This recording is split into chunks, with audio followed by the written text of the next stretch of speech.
Hi అండి. ఈరోజు మనం చేసుకోబోయే రెసిపీ వామ్ రైస్. ముందుగా బాండీ పెట్టుకొని గ్యాస్ ఆన్ చేసుకుని బాండీ పెట్టుకుని 2 స్పూన్స్ ఆయిల్ వేసుకోవాలి. ఆయిల్ వీటెక్కాక ఒక 8 వెల్లుల్లి రెబ్బలు వేసుకోవాలి. 1 స్పూన్ వాము, 8 ఎండుమిర్చి కూడా వేసుకుని ఫ్రై చేసుకోవాలి. ఈ బాగా ఫ్రై అయిన తర్వాత కరివేపాకు కూడా వేసేసుకోవాలి. కరివేపాకు వేగిన తర్వాత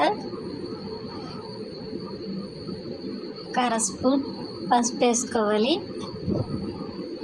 పసుపు యాడ్ చేసాక టేస్ట్కి తగ్గేటంత సాల్ట్ వేసుకోవాలి. ఇవన్నీ బాగా మిక్స్ చేసేసుకుని